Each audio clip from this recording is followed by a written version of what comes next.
Hey everyone, so if you've been following my channel, you know that I upgraded to the MacBook Pro 14-inch 2021 model after using my previous laptop, the MacBook Pro mid-2012 non-Retina 13-inch MacBook Pro, for around 8 years.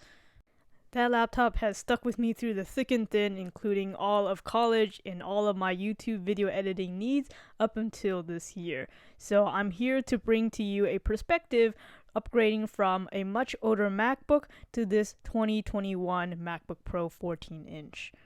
Obviously, the newer laptop is going to kill it in terms of performance and benchmarks, so this is less of a specs and performance comparison, but more from the standpoint of physical differences, features, and real-life usage. As the title implies, this will be a little bit of a lengthy video, but if you're looking for something specific, feel free to skip around using the chapter markers provided on this video. Let's start from the very beginning, the unboxing. As with the trend of slimmer laptops, also goes the trend of slimmer boxes and less items to include in those boxes. So you can see on the left I have my mid-2012 MacBook Pro 13-inch box, and then on the right is my 14-inch MacBook Pro 2021 model. The 13-inch box is just slightly bigger, wider in every dimension, not to mention it has that very nice and handy handle which was available on all the boxes for Macs during that time, so you could see people walking through the mall carrying their brand spanking new Macs. Because of the handle placement, the unboxing experience was different as well. So the 13-inch had kind of an open lid design, and you can see there's a lot of foam padding on the top of that lid. The 14-inch, on the other hand, just has a simple lift-away cover. Both reveal the MacBook Pro front and center, so underneath that are all the accessories. You can see there's a much tighter tolerance with the 14-inch, so let's go ahead and just remove the Macs out of the way so that we can take a look at the paperwork that came with them. You can see the difference in color, but both say designed by Apple in California. The 13-inch 2012 model has the quick start guide, some warranty safety regulation information, and 2 white Apple stickers, as well as an original Apple microfiber cleaning cloth. So before the $19 Apple polishing cloth, there was the free microfiber cleaning cloth that came with your MacBook Pro.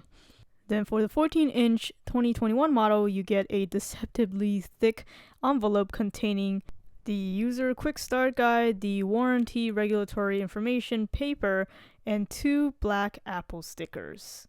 And here's a quick comparison between the Apple stickers for those of you who are curious. Now let's move on to the chargers. So out of the box for the 14-inch, the charging brick is detached from the braided cable. Because I have the M1 Pro base specs on my 14-inch, the charger that comes with it is the 67-watt charger. So the size and footprint is very similar to that of the 60-watt charger included with my 13-inch 2012 MacBook Pro, but both of them you can see have foldable prongs, and that connection point is removable, which is handy for switching out if you were to travel to a different country with a different type of plug, or to attach an extension cord, which my 2012 MacBook Pro came right out of the box, no extra fee again that you have to buy separately from Apple. Because the cord was directly attached to the power brick on the 2012 MacBook Pro, you can see there is also built-in cable management in the form of these little arms that you can just flip up, and then I just go ahead and wind around the cable and secure it with this extra little piece to hold the cable in place directly found on the cable itself. None of this is available to you on the 14-inch 2021 model, but what you lack in cable management is better quality overall, in my opinion. So it is detachable, so you get the option to switch out the cable entirely or use the charging brick to power a completely different device. The cable is now braided, so it's stronger, more durable, and it's also a little bit longer than what I found in my 2012 MacBook. But I'm glad that both included cables are MagSafe. Just the original 2012 is the MagSafe 1 with the cable coming out of one end, which tend to block the ports if you used it in one direction, whereas MagSafe 3 has the cable coming out from the center just like MagSafe 2, so it doesn't block any ports, and it's also a little bit stronger in terms of the magnetism than MagSafe 2. But both feature an LED indicator that turns orange or green depending on whether it is charging or has fully charged and is visible on both sides. So on a high level, the 2012 older MacBook Pro came with a lot more accessories than the 14-inch. But if you saw my 14-inch unboxing video, which I put out quite a few months ago, you noticed that Apple included much more paper-based wrapping. So you can see Apple's trend of providing less to reduce their environmental footprint. Now let's move on to the exterior. So the 2012 one only came in the silver color, whereas the 14-inch one in 2021 could come in either silver or space gray. So I chose the space gray option here. And even though the 13-inch obviously has a smaller screen size than the 14-inch, but its overall dimensions are bigger than that of the 14-inch, and that translates over to weight too, being about a pound heavier than the 14-inch. How they chose to show off that Apple logo is also different between the two. The older version had that nice glowing iconic Apple logo, whereas the newer one just has a shiny glossy black Apple logo. The branding of MacBook Pro has also been relocated. Before, it was just right underneath the screen, and it was a recent change on this 14-inch that it was moved to being an embossed printing on the bottom, both of which I wish they kept the same as that on the 2012 model. But one very welcome significant improvement on the 14-inch here is that Liquid XDR mini LED display, which is vastly better than the non-retina, couldn't even watch full 1080p video display found on the 2012 13-inch model. The display resolution on this 14-inch is crazy, and so is the high contrast ratio with the super deep blacks, and it can get very bright as well. And it features that variable refresh rate of up to 120 Hz for some very smooth scrolling and frame rates. Side by side, you can see the difference is tremendous, but that does come at a slight cost, as the 14 inches anti-glare coating is a little bit more high maintenance and you want to be very careful when you're cleaning. So just dampen a microfiber cleaning cloth with pure water. The screen goes pretty much edge to edge on the 14-inch with the exception of that notch. So that notch has been very controversial. It does hold the webcam, which is now 1080p versus 720p on the 13-inch 2012 version, which was actually a recent improvement. Apple had been holding out on us on HD webcam for many years. With its amazing screen and webcam, you do need to pair it with some amazing speakers, and I'm happy to say that the 14-inch speakers sound really great. Have a listen yourself.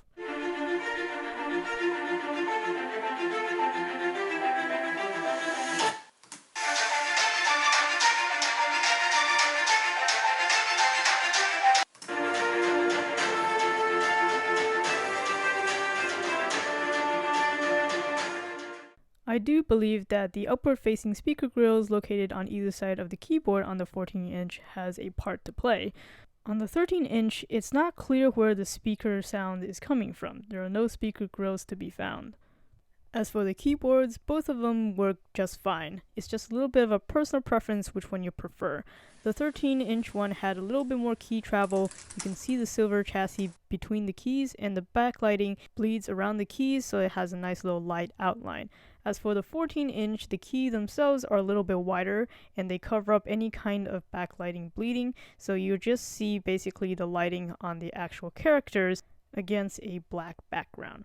Personally, I didn't really like that black background, hence the reason why I chose with the darker space gray color over the silver so it wouldn't look so drastic, but really it's just an aesthetic thing. Though because the key travel on the 14-inch is less, so there is a tighter bounce back response and a little bit more clickier sound.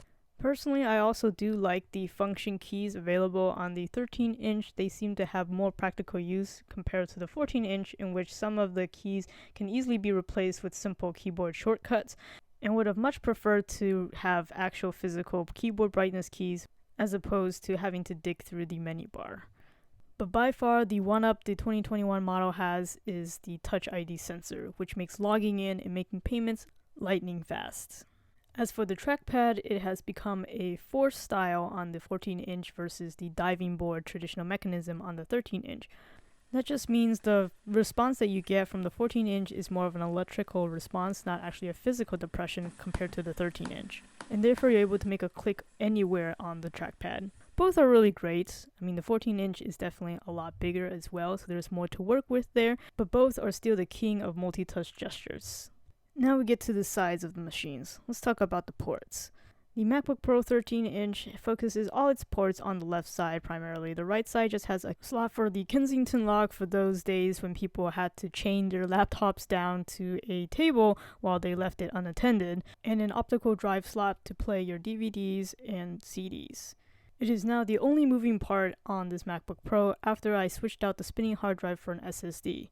Left side is all of your IOs, with the 3.5mm aux port for a headphone, microphone output input, a full SDXC card slot, 2 USB 3.0 Type A ports, a Thunderbolt port that also doubles as a mini display port, so up to 10 gigabit per second speeds, a FireWire 800 port, so this is a slow 800 megabits per second speed port, which I have never used, a gigabit Ethernet port to get wired internet, and of course MagSafe 1 for power.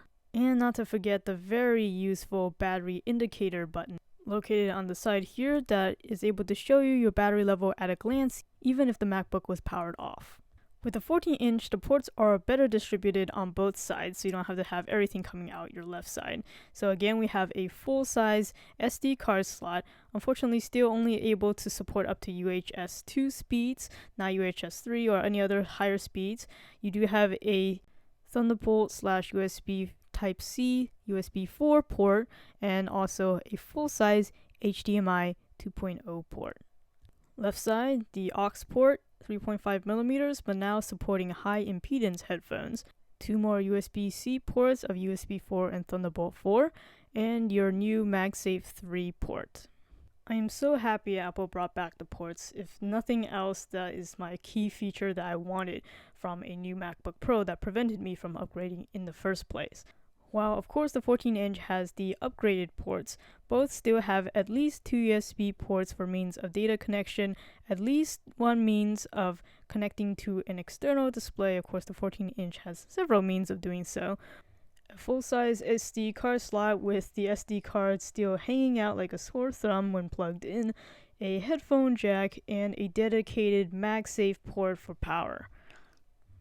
The USB-C ports on the 14-inch does afford more flexibility for the 14-inch in terms of not only data delivery, but also power delivery. And you can fast charge this device now as well. It supports up to 96 watts. In terms of the overall design and build quality, both are of course aluminum unibody builds, so they're all very sturdy and very seamless, though the 14-inch does feel a little bit more durable with its boxier design. It's a little bit easier to hold, and its hinge is appropriately tuned and made out of metal as opposed to plastic on the 13-inch. The display doesn't feel top-heavy as a result, which felt a little bit top-heavy on the 13-inch. The vents are now not only tucked away underneath this hinge, but also along the bottom sides of this MacBook for better ventilation.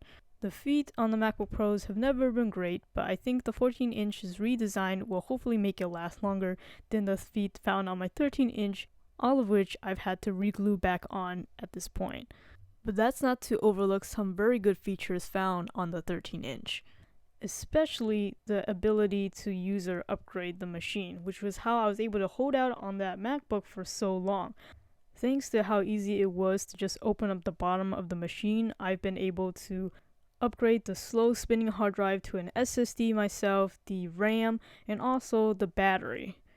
But speaking of that slow spinning 5400 RPM hard drive that used to exist in my 2012 MacBook Pro, just for kicks, I know we're not really going to go into benchmarks here, but a quick speed comparison between that extra slow hard drive versus the 2TB SSD found in my 14-inch 2021 MacBook Pro. But let's move on to actual user experience, because benchmarks are one thing, how it actually handles day-to-day tasks is another. So first off, boot up times. There is a clear winner here, also thanks to the speeds on the SSD on the 14-inch. But if you notice that little sound that occurred when the 13-inch was turned on, well, that also has to do with the physical moving optical drive in it. So the 14-inch is completely solid state, so there's none of that. Then in terms of everyday usability, like loading up applications and also editing, which is something I do, that's probably the most intensive thing that I do on this laptop.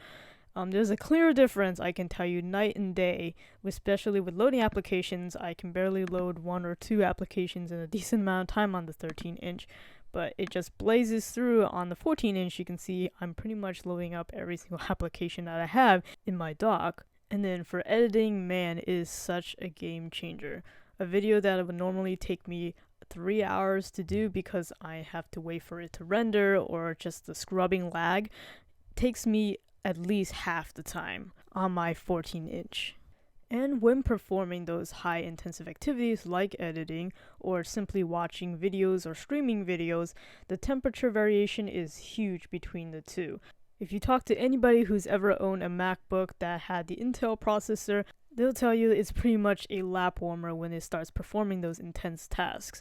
But here on the 14-inch with that Apple design M1 Pro chip, this one runs relatively cooler and definitely doesn't get scalding hot like my previous MacBook. And that also translates over with fan noise. So the fan is obviously kicking in with those high temperatures on my 13-inch, but with my 14-inch, it's able to delay the need for the fans to kick up because it's able to run at such cooler temperatures.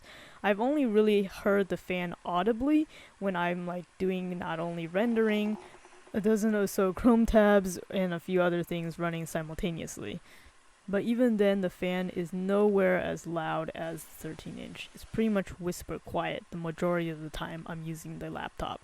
But arguably, my favorite feature after upgrading has gotta be the battery life and performance.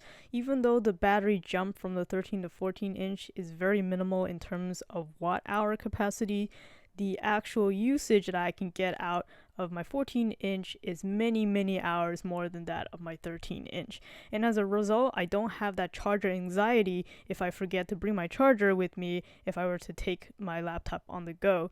Multiple times I felt perfectly fine just taking my laptop itself to go edit at, say, a cafe or the library. And when I do have to charge it up, it takes me less than 1.5 hours to go from 20% to 100% using the default 67 watt charger. Imagine if I used the 96 watt charger to do fast charging. Previously on my 13-inch MacBook Pro, I was taking as long as 3 hours to get from 20 to 100%. And there certainly has been times when I only get 3 hours of battery life, especially if I'm watching videos or doing video editing. The amazing performance and battery life found on the 14-inch is primarily thanks to Apple's design silicon, the M1 Pro chip. This is now on an ARM-based processor compared to the Intel chip that was found in the 13-inch in 2012. My 2012 13-inch machine was equipped with a 2.5 GHz Ivy Bridge Intel processor with integrated graphics. But the M1 Pro powering the 14-inch has everything unified. So your RAM, your GPU, your CPU, all in this chip to maximize efficiency. Of course, there are a load of differences between the two in terms of specs, so I'm not going to go and read out the entire spec sheet for you all, but I'll put links in the description where you guys can compare side by side. But the most important thing about knowing these specs is how to configure your MacBook. So back in 2012, with how modular and user upgradable it was, it didn't really matter how much RAM or hard drive space you chose when you first bought it. What really mattered was just which processor you picked, because you can always upgrade it later. But now, with everything soldered to the motherboard for the 14-inch, you'll want to get your exact configuration exactly how you want it and how you perceive that you want to use it for the next few years right at the get-go. So the prices that I'm putting on the table here are not exactly apples to apples just because of the nature of how you select your configuration and of course inflation pricing. But overall, you can see the huge difference in starting price to really jump into this level of a pro machine today versus 10 years ago. So anyways, that's just been the full comparison between the two. Definitely love my new machine, but definitely still do miss that glowing Apple logo. Give this video a thumbs up if you found it helpful. Definitely leave a comment down in the description if you have any questions. Subscribe if you aren't already. Thanks for watching.